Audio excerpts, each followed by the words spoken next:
نحمد نصلی علی رسول الکریم اما بعد اعوذ باللہ من الشیطان الرجیم بسم اللہ الرحمن الرحیم ان الذین کفروا ینادون لمقت اللہ اکبر من مقتکم انفسکم اذ تدعون الی الایمان فتکفرون قالوا ربنا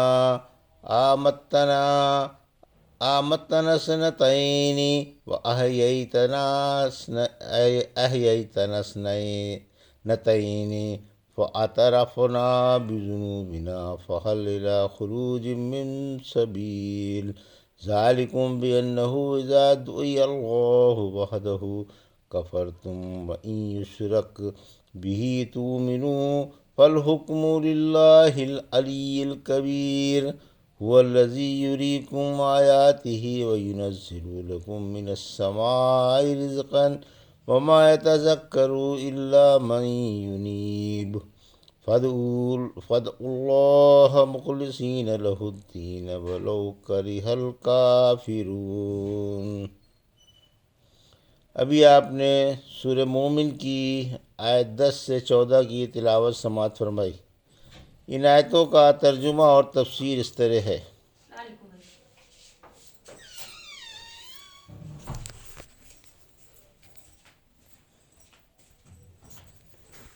ان الذین کفروا ینادون لمقت اللہ اکبر من مقتکم انفسکم اذ تدعون الی الایمان فتکفرون۔ آیت 10۔ قالوا ربنا امتنا سنتين واحييتنا سنتين فاعترفنا بذنوبنا فهل الى خروج من سبيل۔ آیت 11۔ ذالکم بانه اذا دعي الله وحده كفرتم ان يشرك به تؤمنوا فالحكم لله العلي الكبير۔ آیت 12۔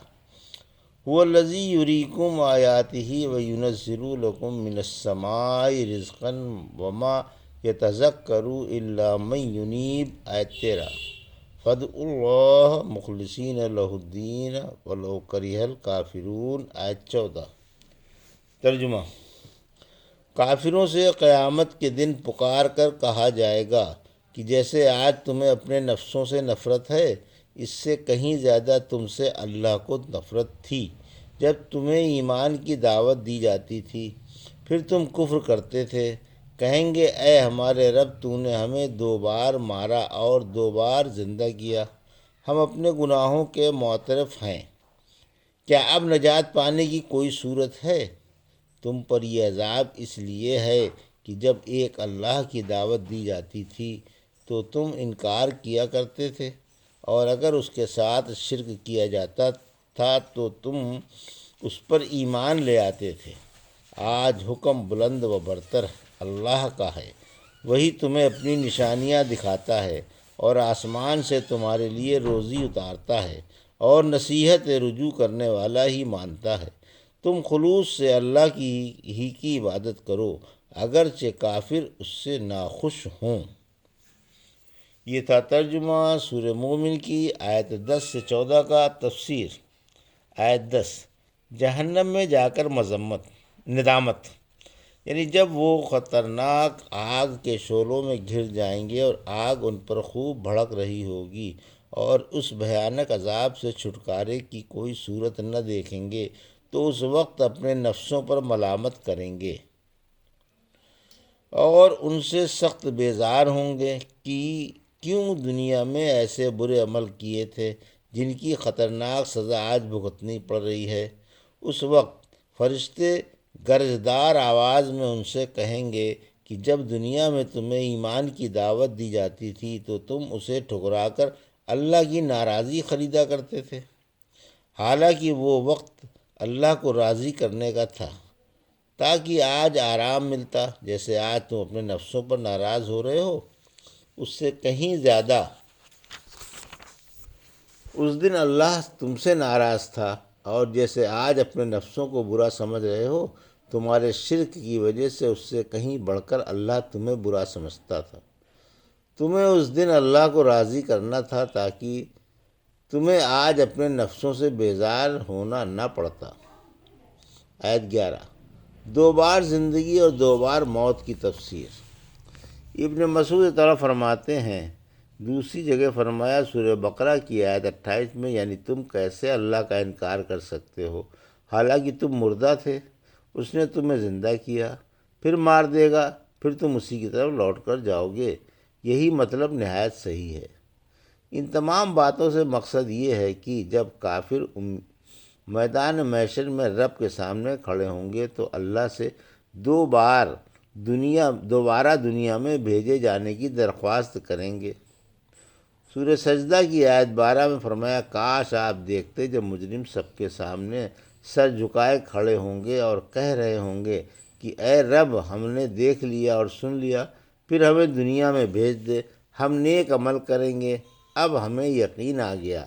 لیکن انہیں کوئی جواب نہیں دیا جائے گا۔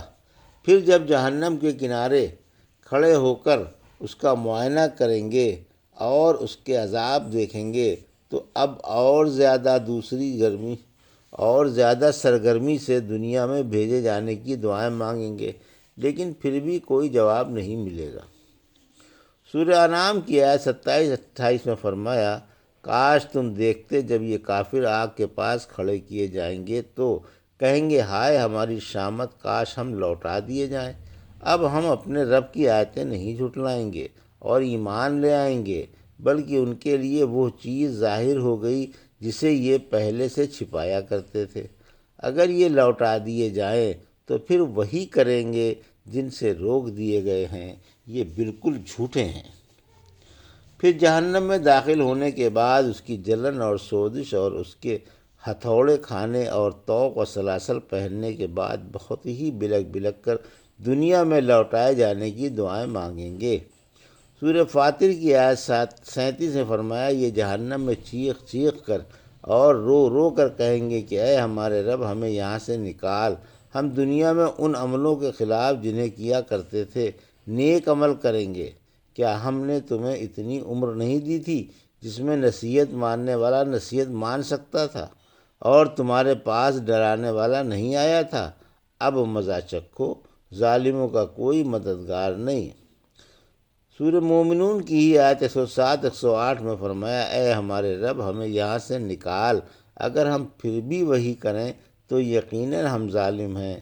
حکم ہوگا، اسی میں ذلیل ہو کر رہو اور مجھ سے بات نہ کرو۔ یہاں سوال میں زیادہ تاکید نہیں ہے اور سوال سے پہلے بطور تمہید کے اللہ کی قدرت کی ہمگیری کا اقرار ہے کہ تو جلیل الشان قدرت والا ہے، کیونکہ تو نے عدم سے وجود بخشا، پھر موت دی، پھر زندہ کر دیا، لہٰذا تو ہر چیز پر قادر ہے۔ ہمیں اپنے گناہوں کا اقرار ہے اور اس کا بھی کہ ہم دنیاوی زندگی میں ظالم تھے۔ براہ کرم ہماری دعا قبول فرما کر ہمیں پھر دنیا میں بھیج دے، کیونکہ تو اس پر بھی قادر ہے۔ یقیناً ہم برے عملوں سے بچ کر اچھے عمل کریں گے، اگر ہم پھر بھی ناکارہ عمل کریں تو بے شک ہم ظالم ہیں۔ تو جو چاہے سزا دے سکتا ہے۔ اب انہیں جواب ملے گا کہ دنیا میں بھیجے جانے کی کوئی صورت نہیں، کیونکہ تمہاری طبیعتوں میں قبول حق کی صلاحیت ہی نہیں، بلکہ تمہاری سرشت میں ہی حق کو ٹھکرانا اور اکڑ کر چلنا ہے۔ آیت 12، اگر تم دنیا میں لوٹا بھی دیے جاؤ تو پھر وہی کرو گے جو کرتے چلے آئے ہو، توحید ٹھکرا کر شرک اختیار کر لو گے، جیسا کہ ابھی بھی ایک آیت گزری ہے۔ پھر فرمایا، حکم اللہ ہی بلند و برتر کا ہے، یعنی اپنی مخلوق پر اللہ ہی حاکم ہے، وہ فیصلوں میں ظلم نہیں کرتا، اسے اختیار ہے جسے چاہے ہدایت دے اور جسے چاہے گمراہ کر دے، جس پر چاہے رحم فرمائے اور جس پر چاہے اپنا قہر اتارے، اس کے سوا کوئی سچا معبود نہیں۔ آیت 13، وہی اپنی مخلوق کو اپنی قدرت کے کرشمے دکھاتا ہے، اسی نے لوگوں کو عالم علوی اور سفلی میں بہت سی نشانیاں دکھائی ہیں جو اس کی ایجاد کے کمال کو بتا رہی ہیں۔ وہی آسمان سے مہ برسا کر کھیتی اور پھل پیدا کرتا ہے جن کا مادہ ایک مگر شکل و صورت، رنگ، روپ، ذائقہ اور بو جداگانہ ہے۔ یہ سب اس کی قدرت ہی کی نیرنگیاں ہیں، اور ان سے صاحب بصیرت ہی عبرت حاصل کر سکتا ہے، اور وہی ان سے اپنے خالق کی عظمت پہچان سکتا ہے۔ آیت 14۔ حقدار عبادت اللہ ہی ہے، یعنی اللہ ہی کی عبادت کرو، اسی سے دعائیں مانگو، اور مشرکوں سے بیزار ہو جاؤ، خواہ کسی کو گوارا ہو یا ناگوار ہو۔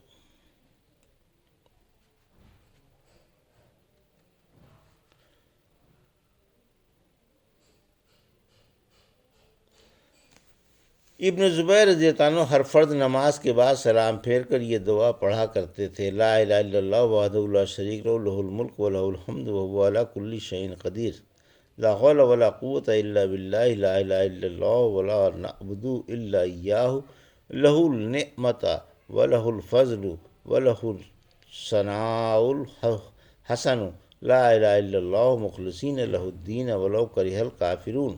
اور اللہ کے رسول بھی ہر فرض نماز کے بعد یہی دعا پڑھا کرتے تھے۔ قبولیت پر یقین کر کے رب سے دعائیں مانگو، یاد رکھو اللہ بے خبر اور مشغول دل کی دعا قبول نہیں کرتا۔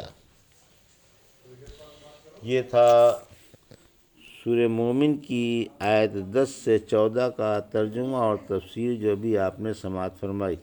بارک اللہ لی و لکم فی القرآن الحکیم و نفعنی وایاکم بآیات الذکر الحکیم۔